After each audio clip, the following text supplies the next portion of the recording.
Bonjour à toutes et à tous, très heureuse de vous retrouver pour ce nouveau numéro d'International. Nous sommes à Niamey, la capitale du Niger, et nous sommes ici à la présidence de la République pour un grand entretien exclusif, inédit, avec le président de la République du Niger, Mohamed Bazoum. Bonjour, Monsieur le Président. Bonjour, Madame Joly. Merci de nous accueillir ici et merci d'avoir accepté de répondre à nos questions et aux questions donc de TV5 Monde et du journal Le Monde, partenaire de cette émission. Christophe Chatelot est à mes côtés. Monsieur le Président, cela fait exactement 1 an que vous êtes arrivé jour pour jour au pouvoir et ce jour-là, votre pays célébrait une transition démocratique inédite entre 2 présidents élus depuis l'indépendance. Alors, nous allons parler de cette année à la tête du Niger. Nous reviendrons sur l'actualité dans la région et l'actualité du monde avec cette guerre en Ukraine et ses conséquences pour le continent africain. Et pour commencer cette émission, je vous propose de regarder notre rubrique instantanée. Nous avons choisi un court extrait d'un film réalisé par l'un de vos compatriotes. Il s'agit du cinéaste Jaloud Zanou Tanguy.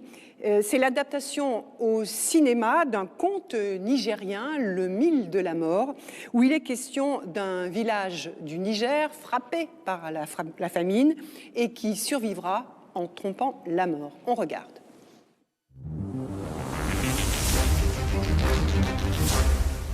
Ina kuke masaje, ina kuke masaje, ina kuke masaje.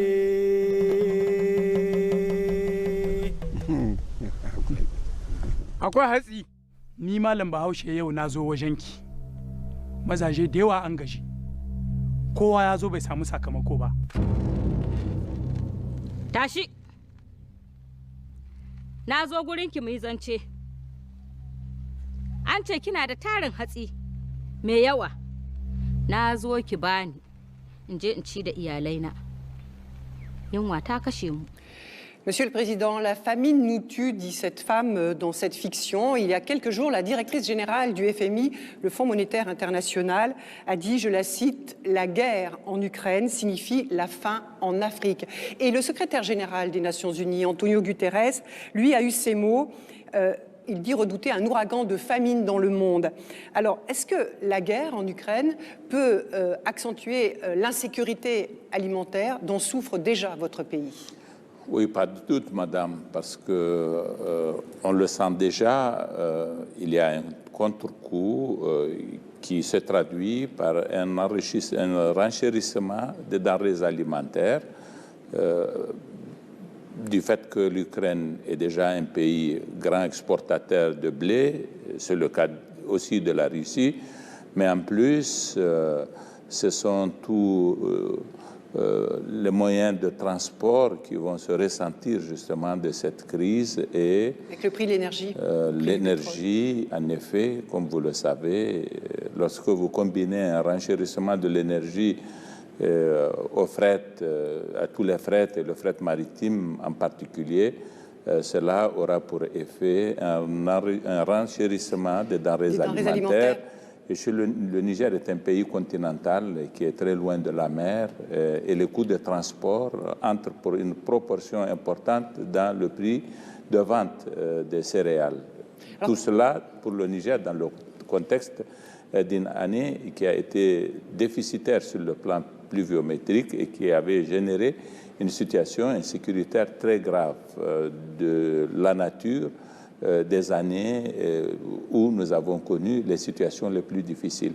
Oui, il y a déjà plusieurs millions de personnes dans votre pays qui sont dans cette situation d'insécurité alimentaire, due à ce que vous venez d'évoquer.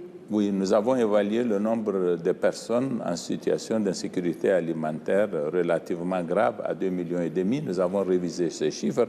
Nous les portons désormais à 3,5 millions et ça va être bien davantage de personnes qui seront affectées à ce niveau-là, vraiment de détresse. Est-ce qu'indirectement, ça ne signifie pas non plus l'échec du plan 3N, le Niger nourrit les Nigériens? Est-ce que ce n'est pas la preuve finalement de l'inefficacité de cette politique? C'est la preuve d'une inefficacité relative. Je ne pense pas que nous ayons jamais eu, ni que nous ayons jamais dit que nous avons l'ambition de faire en sorte qu'il n'y ait pas de déficit alimentaire. Nous dépendons de la pluviométrie. Nous n'avons pas les ressources que nous aurions pu investir sur les 10 années de la mise en œuvre de l'initiative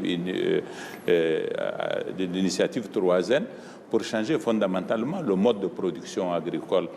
Ça devait requérir de moyens importants au-dessus de nos capacités, quelles que soient les formules par lesquelles nous aurions voulu passer. Donc nous n'avons jamais eu l'ambition de faire en sorte que même lorsqu'une année est déficitaire sur le plan pluviométrique, comme l'a été l'année 2020, nous soyons à l'abri des situations de déficit et de risque de détresse alimentaire. Non, ça n'avait pas été notre ambition. Et si il n'y avait pas eu les effets de l'initiative 3N, le déficit aurait été plus grand et la détresse d'autant plus. Mais ça veut dire que le Niger ne sera jamais autosuffisant sur le plan alimentaire? Si il le sera un jour. Pourquoi? Parce qu'il possède de grandes potentialités. Le Niger est le pays du Sahel qui possède le plus d'eau souterraine et qui possède de grandes quantités d'eau souterraine qui sont accessibles avec des moyens qui ne sont plus hors de nos capacités, parce que l'énergie coûtera de plus en plus moins cher. L'énergie solaire, cette année, coûte de loin beaucoup moins cher qu'il y a 10 ans. Quand oui, nous les avons énergies décidé, fossiles comme le pétrole. Pas le pétrole, mais ce sera surtout des énergies renouvelables voilà. que nous pouvons utiliser et dont les coûts sont en train de baisser.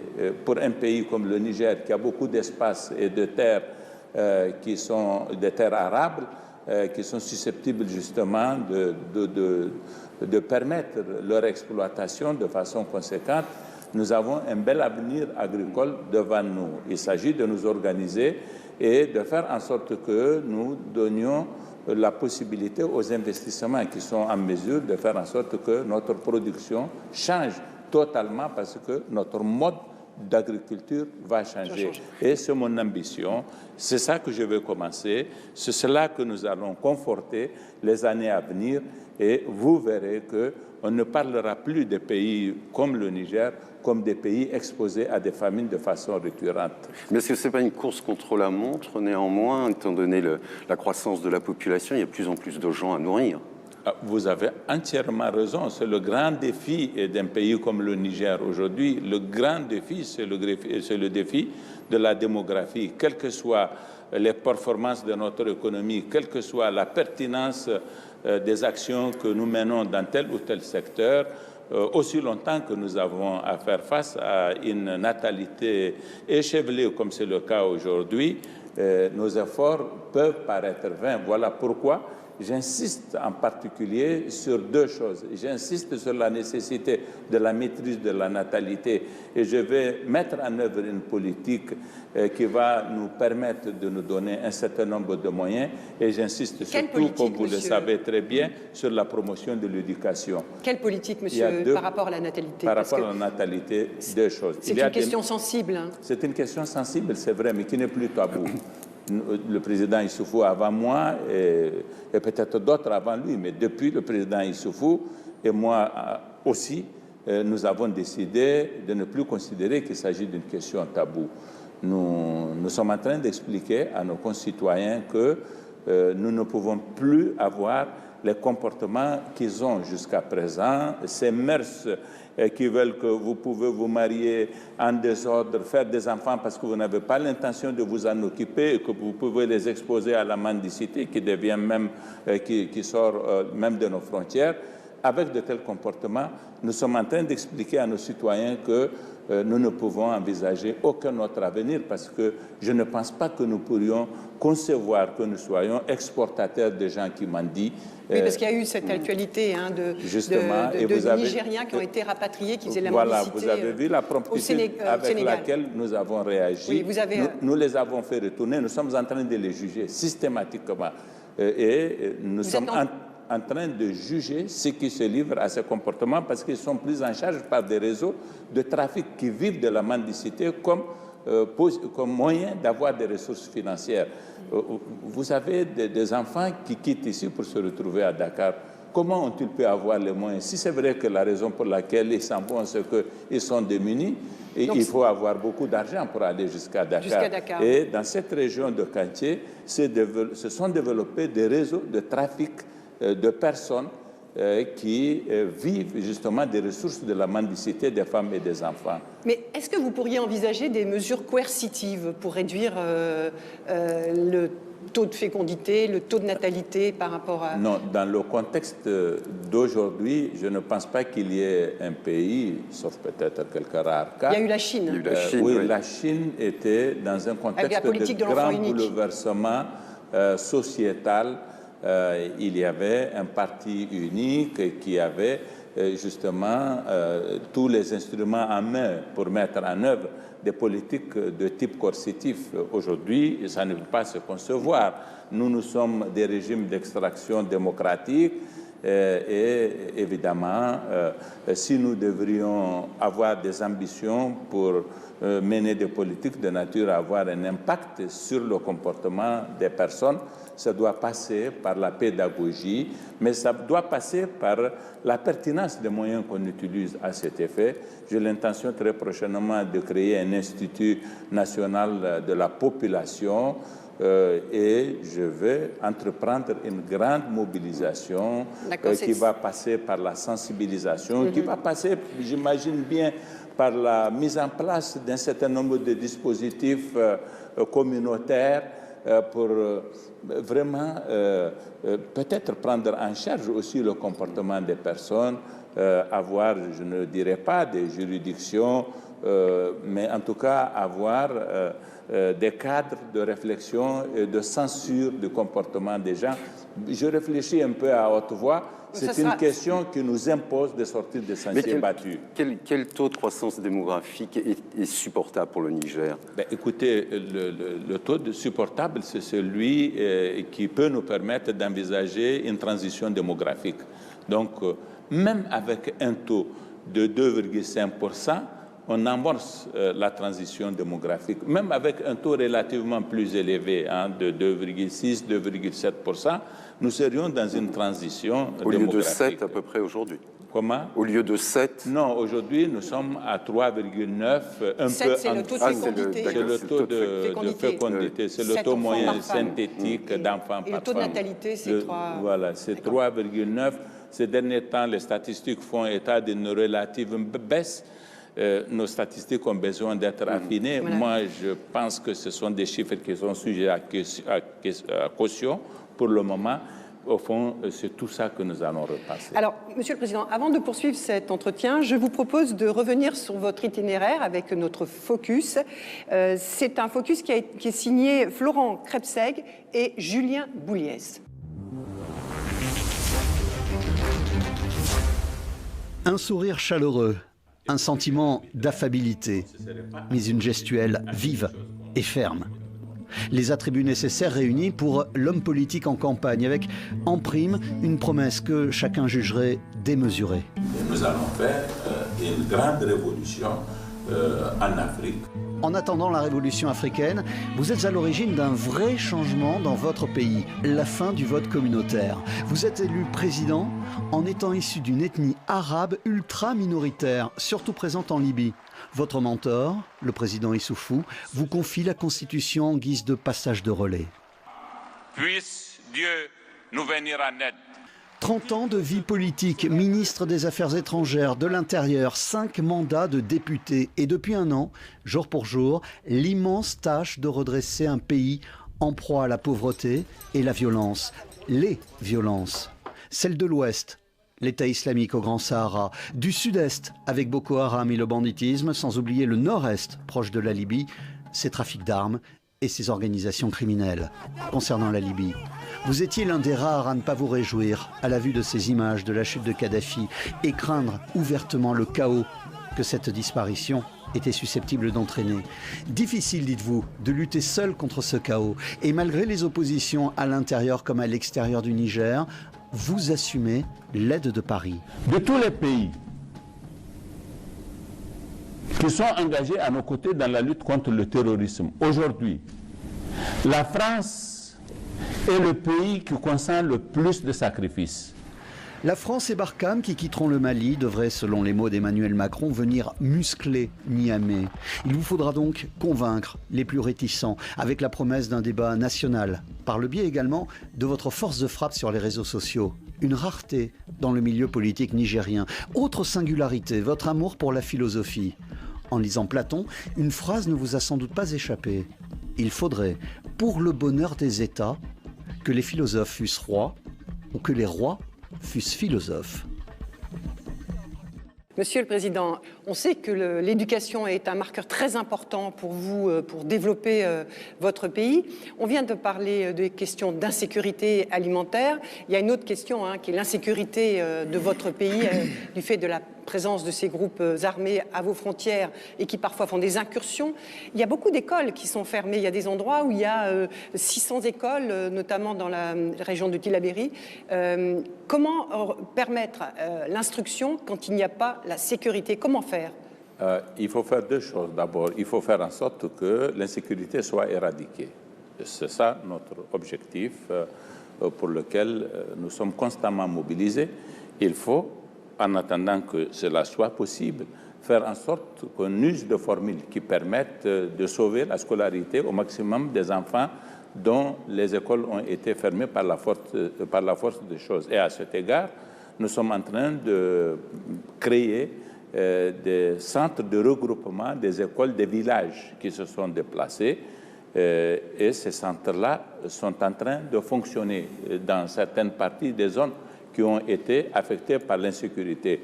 Nous sommes en train de faire aussi beaucoup d'autres choses qui consistent à réconcilier les communautés entre elles et travailler au retour des villageois qui se sont déplacés. Dans la zone du Zarmaganda, qui a été la zone affectée la première, ce travail il est en train d'avoir ces résultats parce que bien des villages qui se sont déplacés sont en train d'être réinvestis par leurs habitants et toutes les écoles aussi vont rouvrir. En revanche, nous avons beaucoup plus de problèmes du côté de notre frontière avec le Burkina Faso, à l'ouest, où délibérément les terroristes s'en prennent pour des raisons idéologiques aux écoles et mettent un point d'honneur à faire en sorte qu'elles ne puissent pas continuer. Là, nous sommes en train de créer le rapport de force militaire qui nous permet de sécuriser tous les villages et rouvrir par conséquent toutes les écoles. On a vu au Burkina Faso notamment que les autorités burkinabées n'ont pas réussi à inverser cette dynamique et que les écoles continuent de fermer. Qu'est-ce qui vous différencie du Burkina et pourquoi est-ce que vous réussiriez là où eux ont échoué, là où les Maliens également ont échoué? Je voudrais vous faire noter que nous sommes en proie à cette guerre. Ça fait déjà plus de 7 années. Le Burkina en a été affecté bien plus tard. Et notre armée n'a pas eu le même comportement que ni l'armée malienne ni l'armée burkinabé.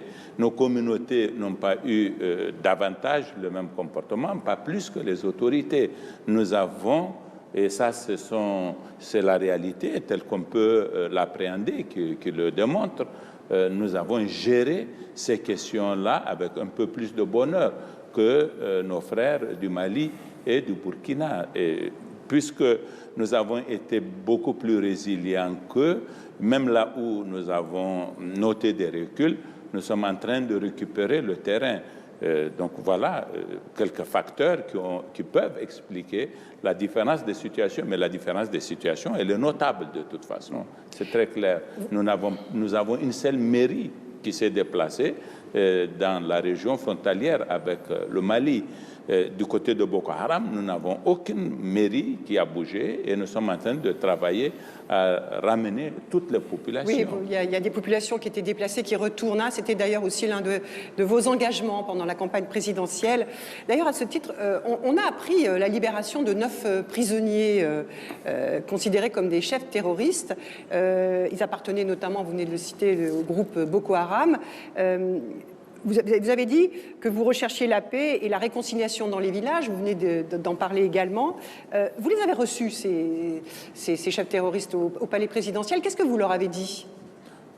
On va un peu clarifier les choses. D'abord, non, avec Boko Haram, nous n'avons jamais eu de démarche qui consiste à créer les conditions d'un quelconque dialogue, parce que Boko Haram est un phénomène typiquement nigérien.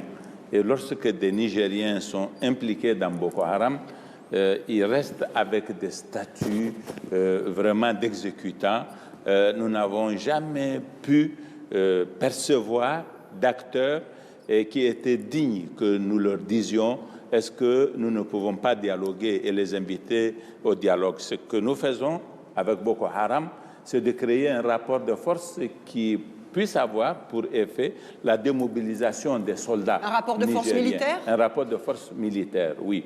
Donc nous avons ouvert un camp pour des repentis dans la région de Difa à un moment donné, et nous continuons encore à recevoir des repentis.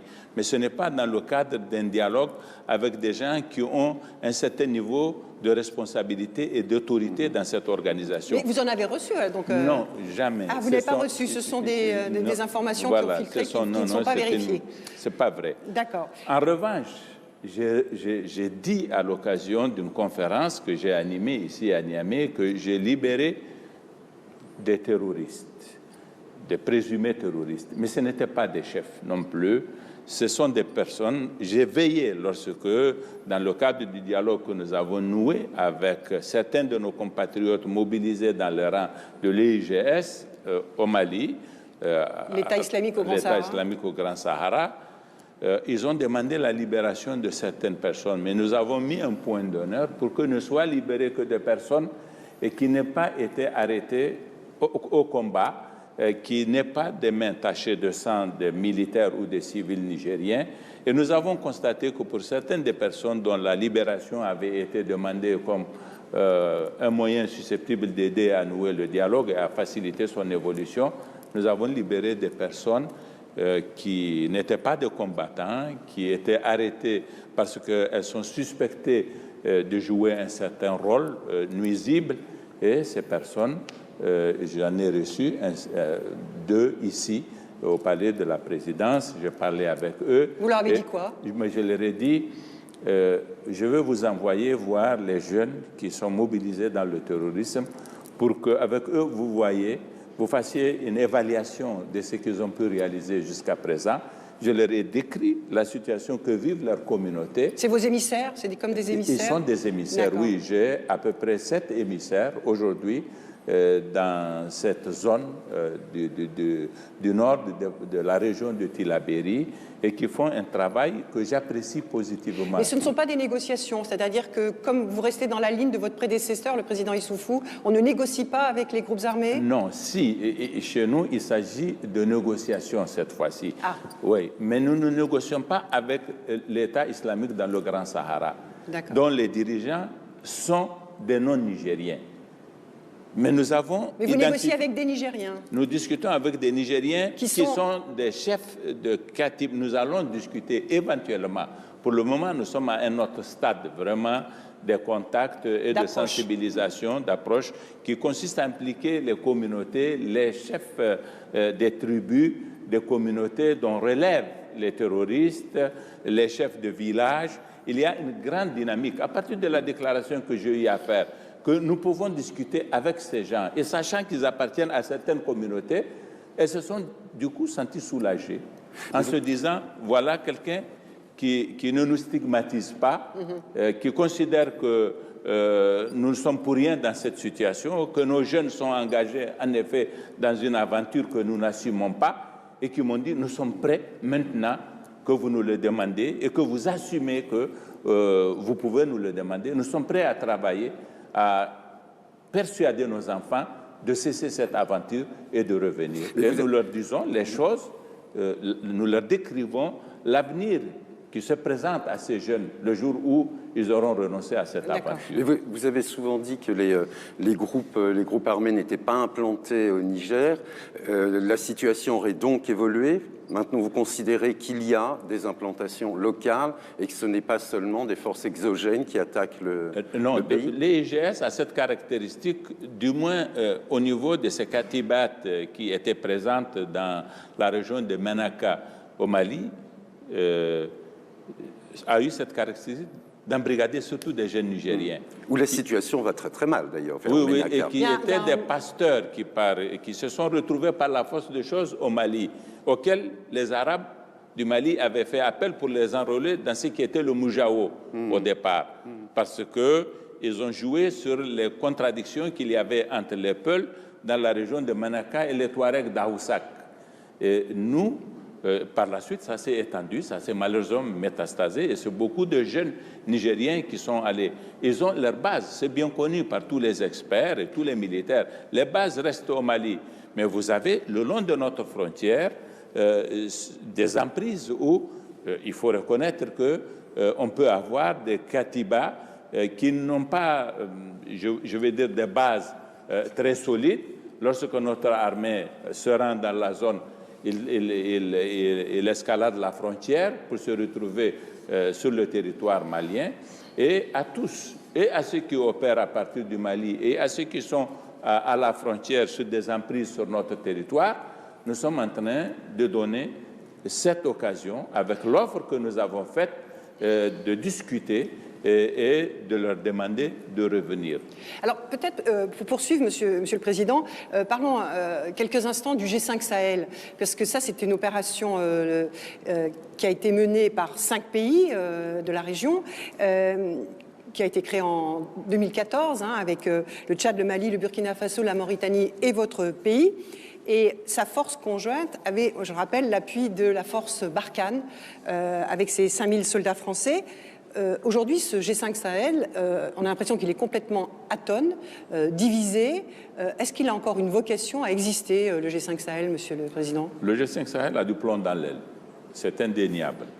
Peut-être n'était-il même pas, sur le plan de ses capacités opérationnelles, bien conçu, avec l'idée des faisceaux, faisceau Est, faisceau Centre, faisceau Ouest. La guerre se déroulant, les fronts, tous les fronts. La guerre se déroulant dans le centre, il eût été beaucoup plus pertinent de concentrer l'essentiel sur le centre. Je ne pense pas que ça ait été bien fait.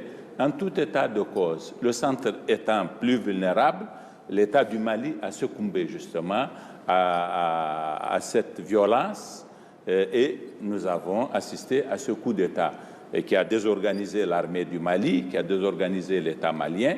Puis, par la suite, et c'est la preuve justement que le centre était plus vulnérable, c'est l'État du Burkina qui a cédé aussi au coup de boutoir des terroristes, parce que le coup d'État du Burkina Faso, il était dû exclusivement à la situation sécuritaire et l'incapacité de l'armée disait c'est qu'on fait le coup d'État à faire face à cette situation. Donc vous voyez. Mais à partir du moment où la menace s'étend, se répand maintenant dans les parties septentrionales du Togo, du Bénin, même la Côte d'Ivoire n'est plus épargnée, est-ce que le G5 a encore un sens? Non, je ne suis pas en train de dire que le G5 a un sens. Je suis en train de dire que... Vous dites qu'il a du plomb dans l'aile, c'est-à-dire qu'il n'a même plus de vocation à exister. Il faut imaginer un autre dispositif. Je ne sais pas pourquoi doit-on imaginer un dispositif. Il faut envisager de modes d'opération pertinents qui peuvent combiner des armées de pays différents dans le cadre de choses qui peuvent se concevoir immédiatement et être mises en œuvre. Avec l'armée malienne L'armée malienne, pour le moment, elle a ses difficultés réelles parce que le centre du Mali, où elle opère le plus, lui donne beaucoup de fil à retordre. Le nord est un peu loin pour l'armée malienne, elle s'y déploie, mais de façon totalement insuffisante.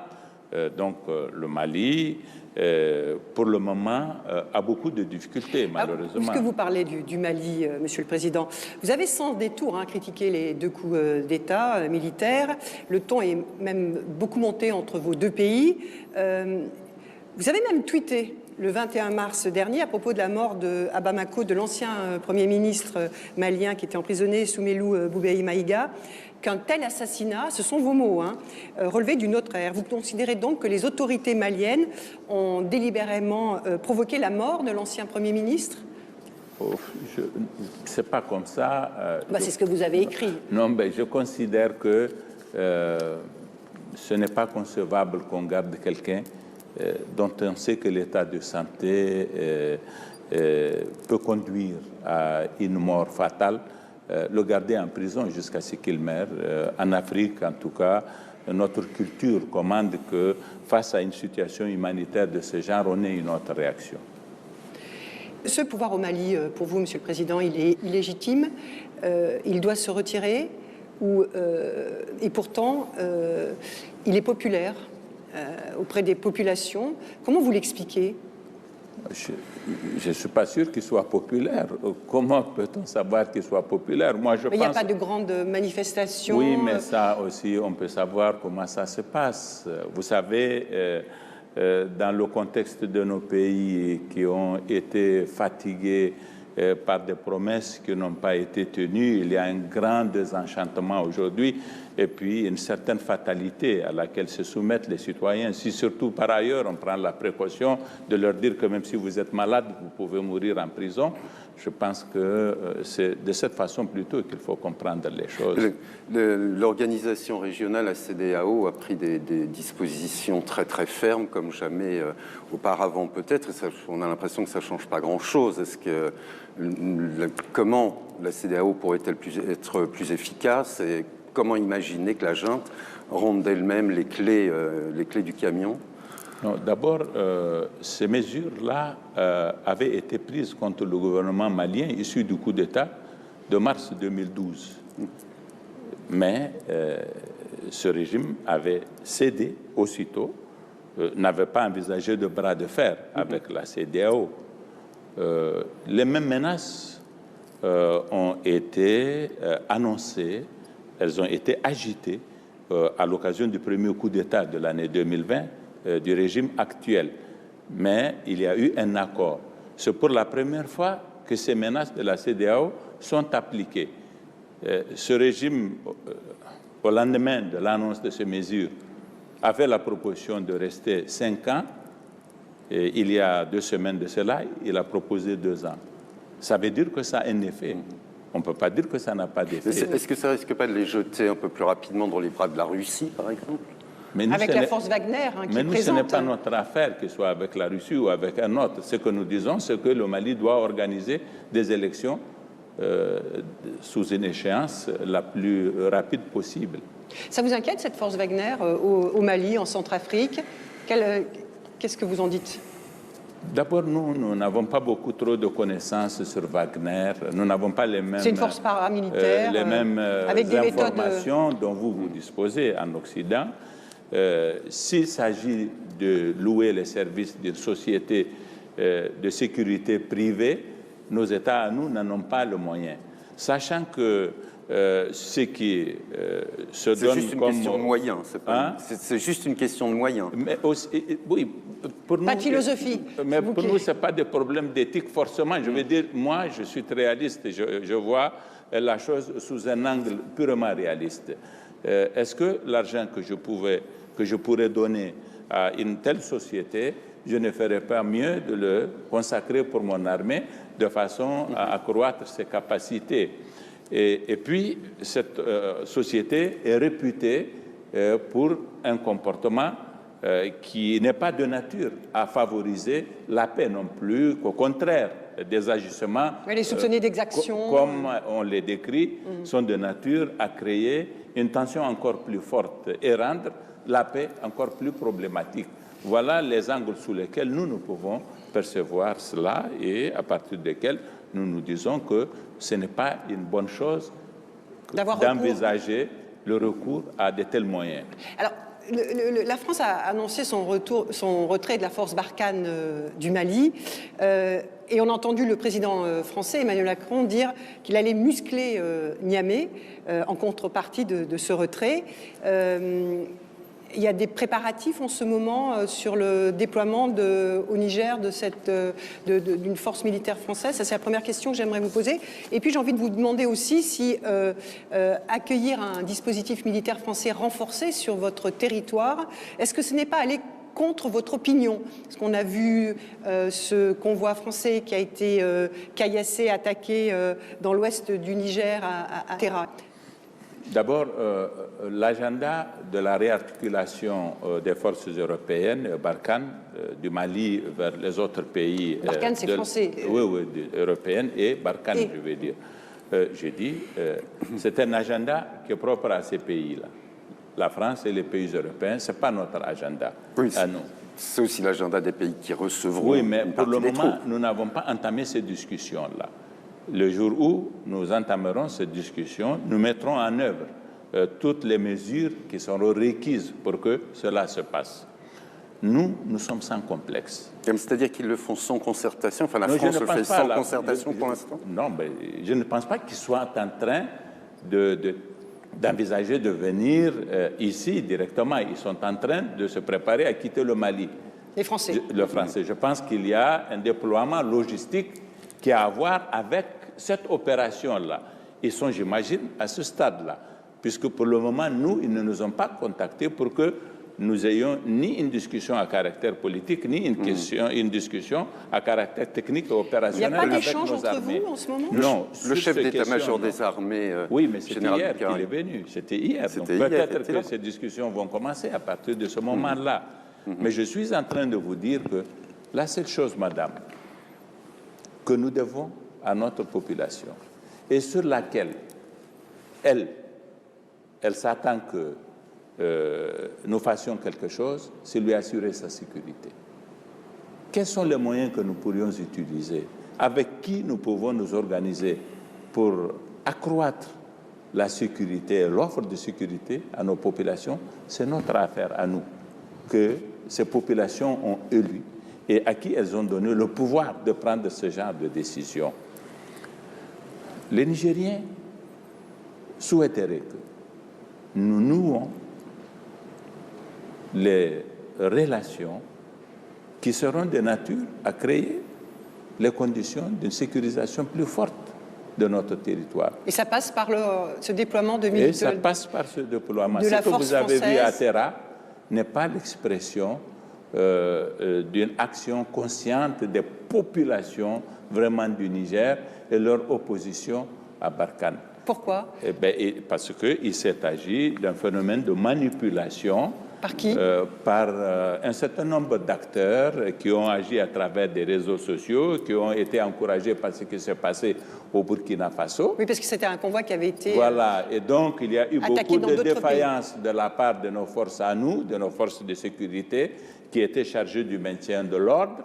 Si nos forces avaient été efficaces et qu'elles avaient pris des mesures comme moi, je les avais conçues, j'ai donné des instructions dans ce sens-là, tout cela ne se serait pas passé et la presse n'aurait pas eu l'occasion justement de disserter sur l'opposition des Nigériens à l'installation de forces Barkhane. Vous avez, c'est vrai, une certaine opinion que nous avons repérée dans des milieux qui ne sont pas très représentatifs de la société nigérienne. Une opinion, vous la qualifieriez comme un sentiment anti-français? Il y a peut-être dans certains milieux minoritaires un sentiment anti-français, entretenu par les réseaux sociaux qui sont par définition transnationaux. Et vous avez en effet une opinion chez certains Africains qui vivent en général en Europe et en Occident de façon générale, qui cultivent ce sentiment-là. Mais les Nigériens, et qui sont 22 millions, 23 millions, et qui ont d'autres préoccupations, eux, ça, ce n'est pas leur affaire vraiment. Et c'est de ces Nigériens qu'il est question, et c'est eux qui sont affectés par l'insécurité, c'est eux qui nous ont élus, et c'est à eux que nous avons fait la promesse que nous leur ramènerons la sécurité. Mais vous ne pensez pas que l'image passée de cette force armée venant de l'ancien colonisateur est un élément très négatif et qui peut être très facilement utilisé par des partis politiques, par des groupes d'influence? C'est une réalité. Oui, que c'est ce qu'ils font, mais je dis que leur travail ne porte que dans certains milieux qui, eux, sont minoritaires. Les gens qui ont accès à Internet, les jeunes étudiants, chez qui j'étais il y a 2 semaines, à qui je parlais. Mais aussi ceux qui se souviennent de l'époque coloniale. Comment? Ceux qui se souviennent aussi de l'époque Mais coloniale. ils ne sont pas nombreux qui se souviennent de la colonisation. Je ne pense pas qu'ils soient nombreux. Ni qu'en 1960, il y avait une grande mobilisation des citoyens africains pour le départ de la France et qu'il y ait eu des mouvements de luttes armées. Non, il n'y a pas eu tout ça quand même. Vous parlez de l'Afrique au sud du Sahara, vous n'êtes pas en train de parler de l'Algérie, où il y a eu vraiment un sentiment anticolonial du fait de l'occupation justement de ce pays par la France qui en a voulu faire une partie de son territoire. Ce n'est pas le cas. En tout état de cause, quelles que soient les raisons, parce que vous êtes là en train d'expliquer et de rationaliser tout cela, quelles que soient les raisons qui peuvent être au fondement d'une action d'opposition à la France, ici au Niger, l'opinion majoritaire que moi je représente et en vertu de laquelle moi je suis ici, elle n'a que foutre de savoir si c'est bien de pactiser avec les Français pour lutter contre les terroristes ou non. Ce qu'ils veulent de moi, c'est que je sois efficace. Et si je leur dis qu'avec les Français, c'est une bonne chose, et nous allons aller avec eux et avec les Européens. Et vous le pensez? Ils me créditent, ils me font crédit de ce que j'ai dit, et ils attendent de voir à charge pour moi de faire en sorte que ce que j'ai fait comme promesse se réalise par la suite. Oui. C'est un sacré défi, hein, Monsieur le Président. C'est un sacré défi, c'est un sacré défi. Pour moi avant tout, pour nous Nigériens, autorités nigériennes avant tout, et puis c'est un défi pour nos partenaires aussi. Il faut que nous soyons efficaces, nous, eux. Il faut que nous n'échouions pas, il faut que nous réussissions. Mais la réussite va dépendre de nous d'abord. Eux, ils viendront en appui de ce que nous allons faire. Et donc leur vocation ne sera jamais de se substituer à nous, et n'en ont pas les prétentions. Nous n'attendons pas davantage. Et c'est ça que moi je déplore chez certains Africains, que ce soit les Européens qui fassent le travail à notre place. Il y a là l'expression d'un complexe très caractéristique. Parce qu'on dit, vous voyez, ça fait combien d'années que Barkhane est là, mais les choses n'ont pas changé. J'ai dit, l'EUTM a formé 40 000 soldats maliens. C'est sur eux que nous devons compter. Barkhane, c'est 3 000 personnes. Et combien opérationnels? Combien sont opérationnels? Ils ne sont pas très nombreux, avec des règles d'engagement qui leur sont très caractéristiques, que nous savons. Donc nous n'attendrons jamais de nos partenaires qu'ils fassent le travail à notre place. Mais ils ont aussi un rôle à jouer. Et dans le rôle qu'ils ont à jouer, ils sont capables de nous venir en appui de façon conséquente. Voilà l'articulation que moi, je vois entre leur action et notre action à nous. L'intellectuel franco-camerounais Achille Mbembe considère que Barkhane, c'est aussi sert à l'armée française comme terrain d'expérimentation, comme laboratoire grandeur nature pour expérimenter de nouvelles techniques de guerre. Et, son armement. Son armement, est-ce que vous partagez cette opinion ou... Achille Mbembe est un professeur qui travaille dans un laboratoire. Moi, je suis président de la République et j'agis concrètement. Je vais à Bani Bangou, je vais à Baroua, je vois les yeux des personnes qui me regardent, je lis dans leurs yeux leur détresse et je suis appelé à faire en sorte que je les règle leurs problèmes. Vous comprenez que nous n'avons pas la même vision. Moi, je n'ai pas le luxe d'aller porter ce genre de questionnement et trouver des explications. Non, moi, je suis très pratique, tout simplement. Pragmatique. Et pragmatique. Monsieur le Président, pour poursuivre cet entretien, vous vous définissez comme un militant de la démocratie. Je voudrais que nous écoutions ensemble un court extrait du discours qui a été prononcé par Dmitri Muratov. C'est lors de la remise de son prix Nobel de la paix à Oslo le 10 décembre dernier. Il est journaliste, il est russe. Ça nous renvoie à une actualité très présente. Il est rédacteur en chef de Novaya Gazeta, hein, ce journal qui a dit des choses très fortes sur le régime du président Poutine. Ces derniers jours, il a même dû suspendre son activité. On l'écoute.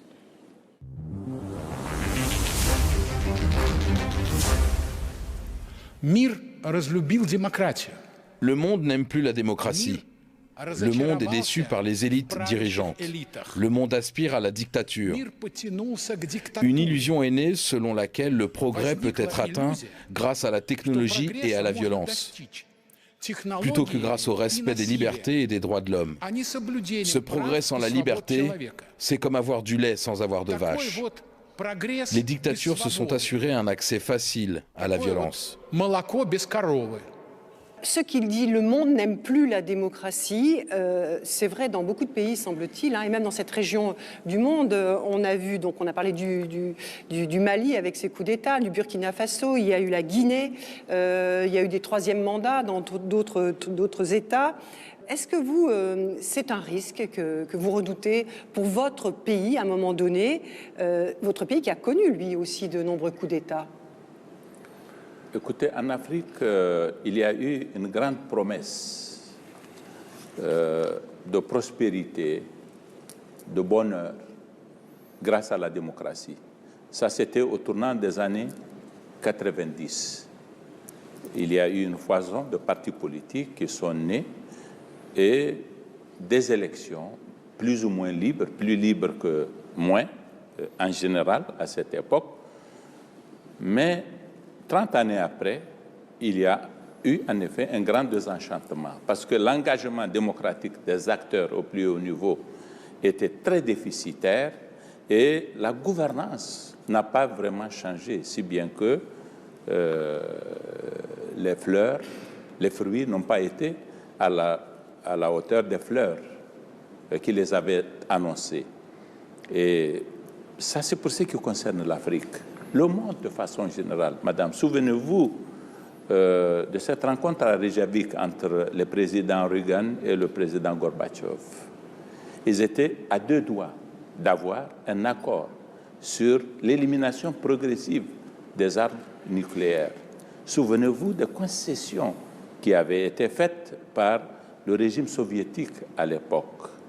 Il y a eu de la part de Gorbatchev, à mon avis, une certaine naïveté. Mais lui, il était sincère dans son engagement d'un monde débarrassé de tous les facteurs de violence qui ont caractérisé le XXe siècle. Après ça, vous avez vu ce que le monde est devenu.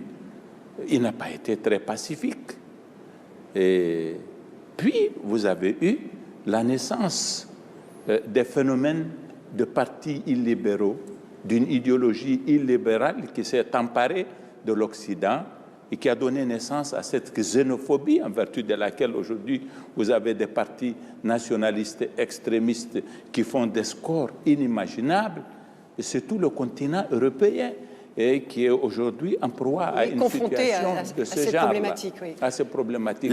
Donc tout cela ensemble a donné lieu à une grosse déception et les gens s'interrogent en vérité sur le modèle de démocratie tel que porté par ce qui en était la promesse dans les années 90 et la meilleure de voies à emprunter. Mais malheureusement, qu'on le veuille ou pas, il n'y a que le régime de démocratie qui est en mesure d'assurer la liberté et la prospérité. Est-ce qu'il n'y a pas une part de responsabilité des pays occidentaux d'insister à chaque fois sur l'organisation des élections? Est-ce que les élections sont la solution pour les systèmes démocratiques africains ou est-ce qu'il ne faudrait pas inventer autre chose finalement? Non, on ne peut pas inventer autre chose parce que nous sommes dans la même humanité et sur le plan des concepts et des valeurs, nous devons envisager les choses d'une façon universelle. C'est très clair. Mais évidemment, il ne s'agit pas d'organiser des élections pour le principe non plus et laisser libre cours à des formes de régime qui n'ont rien de démocratique dans leur rapport à la problématique de la liberté et qui sont inefficients sur le plan de la gouvernance. Il n'y a pas de bon coup d'État. C'est pourquoi nous, à la CEDEAO, nous sommes en train de réviser le traité de la CEDEAO pour rendre impossible le fait que nous avons observé ces dernières années dans les pays de la CEDEAO d'échanger les constitutions et d'envisager des troisièmes mandats. Donc il faut améliorer les instruments internationaux dont nous disposons pour faire en sorte que nous fassions la promotion de la démocratie. Mais l'option de la démocratie, elle, à mon avis, c'est une option irréversible. Parce que ces régimes illibéraux qui sont en train de naître, ils n'ont pas apporté non plus la réponse, des solutions,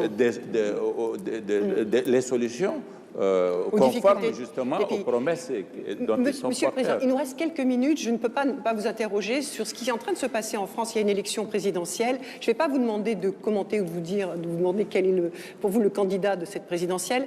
Mais vous venez de parler des problèmes justement des populations qui se défient de la démocratie, qui vont vers des partis illibéraux. Vous avez parlé de partis xénophobes. Vous avez en France aujourd'hui des partis de ce type qui sont crédités d'un très fort pourcentage de voix. Ça vous inquiète? Est-ce que vous regardez cette élection à venir, dans quelques jours, de ce premier tour de la présidentielle française avec inquiétude? Moi, je sais une chose, c'est que l'islam n'est pas à la base du problème de la France. Les migrants musulmans, africains ou autres, en tout cas non européens, ne sont pas à la base des problèmes de la France. Lorsqu'on vient leur dire que tous vos problèmes tiennent à l'islam et aux migrants, c'est faux. Et ceux qui développent ce discours seront confrontés à une réalité à laquelle ils n'auront pas la solution ici, dans ce qu'ils promettent comme combat contre justement les immigrés et les musulmans. Et donc, ils se confronteront eux aussi à la réalité et il y aura le même désenchantement.